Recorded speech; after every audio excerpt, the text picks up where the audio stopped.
اللهم إني أسألك علما نافعا.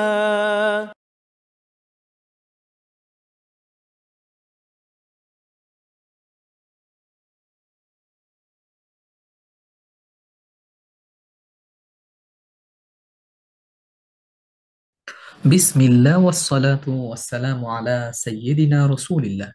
ইলমান নাফিয়া কর্তৃক আয়োজিত কোরআন পড়ি তাজউীদ শিখে প্রোগ্রামে আপনাদেরকে স্বাগত জানাচ্ছি। আমি হাসান মুহিবুল্লাহ। আমরা বিগত দিনগুলোতে তাজউীদের বিভিন্ন টপিক নিয়ে কথা বলছি।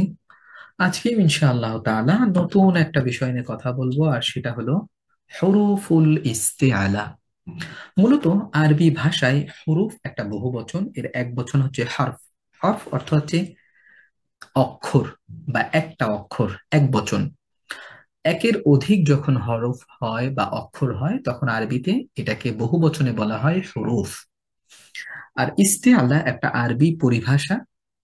এটার বাংলা অর্থ হচ্ছে যেই হরফগুলা মূলত মোটা করে উচ্চারিত হয় সেগুলাকে ইস্তেআলা বলা হয়। অর্থাৎ হুরুফুল ইস্তেআলা হচ্ছে এমন কিছু সামষ্টিক হরফ যেগুলা উচ্চারণের সময় অন্য হরফগুলার তুলনায় কিছুটা মোটা করে উচ্চারণ করতে হয়।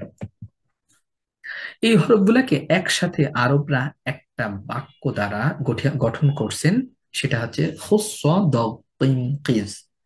আবার এটাকে যদি আমরা ভেঙে মনে রাখতে চাই, সদ দ ত জ হ গইন কফ, অর্থাৎ এই হরফের সংখ্যা হচ্ছে 7।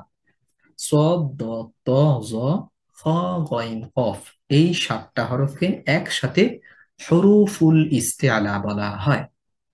তাহলে হরুফুল ইস্তেআলা বলা হয় ওই ধরনের হরফকে যেগুলা তুলনামূলক একটু মোটা করে উচ্চারিত হয়। যখন জবর হয় তখনও মোটা হয়, যখন পেশ হয় তখনও মোটা হয়, যখন জের হয় তখনও মোটা হয়।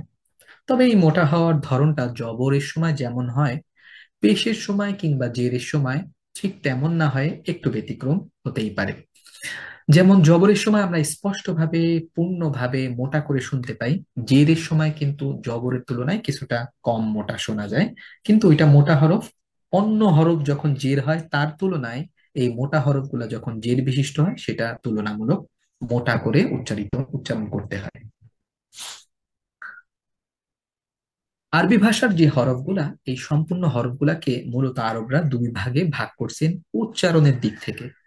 অর্থাৎ যখন আমরা হরফগুলা উচ্চারণ করি, ঠোঁট থেকে যখন এই হরফের আওয়াজগুলা বের হয় তখন এটা দুইটা ধরনে বের হয়। কিছু হরফের উচ্চারণ মোটা করে হয়, আর কিছু হরফের উচ্চারণ পাতলা করে হয়।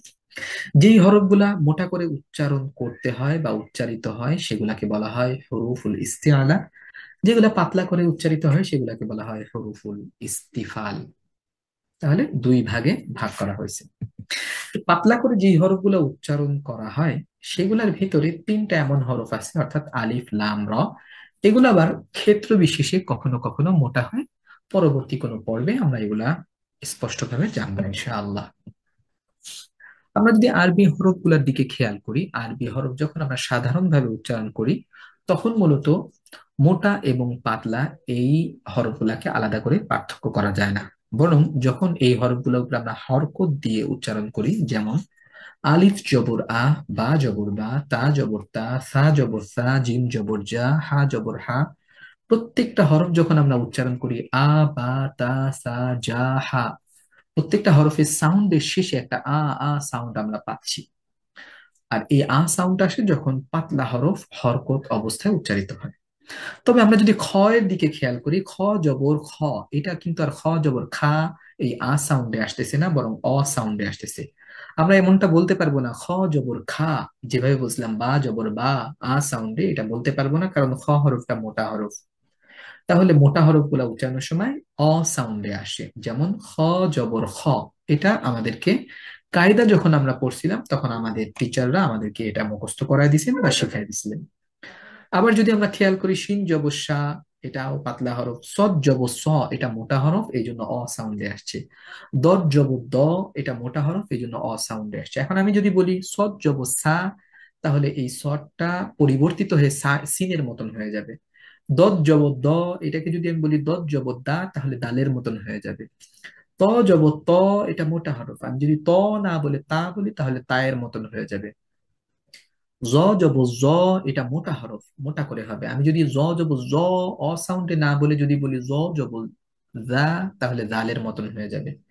আশা করি এই বিষয়গুলো আপনারা বুঝতে পারছেন, মোটা হরফ এবং পাতলা হরফের উচ্চারণের পার্থক্য। তাহলে আমরা জানলাম সর্বদা মোটা হয় এমন হরফের সংখ্যা হচ্ছে 7। সদ দ ত জ ফ গইন কফ। আমরা প্রত্যেকটা হরফ থেকে যদি একটু কোরআন কারীম থেকে উদাহরণ দেখি, যেমন খ জবর খ, এটা যদি আমরা জবর অবস্থায় উদাহরণগুলা দেখি, খলাক, তাখুনু, খিয়ানা। সদ জবর দিয়ে যদি দেখি সলিহিন, আমি যদি সদকে মোটা উচ্চারণ না করে যদি পাতলা করি সালিহিন, তাহলে এই শব্দটার অর্থটাই পরিবর্তন হয়ে যাবে। আবার যদি দ থেকে লিখি দরবা, আমি যদি দরবা না বলে যদি বলি দারাবা, ভুল উচ্চারণ হবে এবং অর্থ পরিবর্তন হয়ে যাবে। গইন দিয়ে যদি দেখি গফারা, এটাকে যদি আমি বলি গাফারা, তাহলে উচ্চারণ যেমন পরিবর্তন হবে, অর্থ পরিবর্তন হওয়ার সম্ভাবনা থাকে। তাআমিকা বলতে হবে তাআমিকা, আমি যদি বলি তাআমিকা তাহলে তায়ের মতন হয়ে যাবে। কফ জবর কম, কমা, আমি যদি বলি কামা তাহলে এটা ভুল উচ্চারণ যেমন, তেমনি অর্থ পরিবর্তন হওয়ারও সমূহ সম্ভাবনা থাকে। জ জব জ, নিকুম, আমি যদি বলি নিকুম, ভুল উচ্চারণ এবং অর্থ পরিবর্তন হওয়ার সম্ভাবনা থাকে।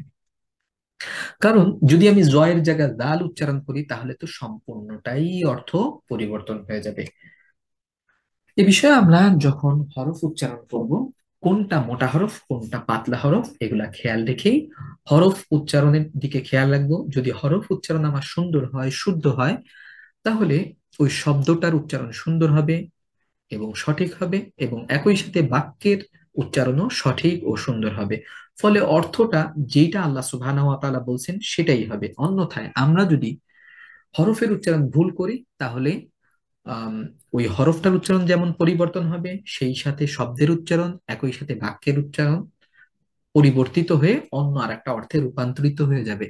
এ কারণে এর থেকে আমাদের বিরত থেকে সঠিকভাবে শুদ্ধভাবে কোরআন উচ্চারণের জন্য এই তাজবিরের নিয়মগুলা শেখা উচিত। আজকে তাহলে এ পর্যন্তই। আমরা পরবর্তী পর্বে নতুন কোনো বিষয় নিয়ে কথা বলবো।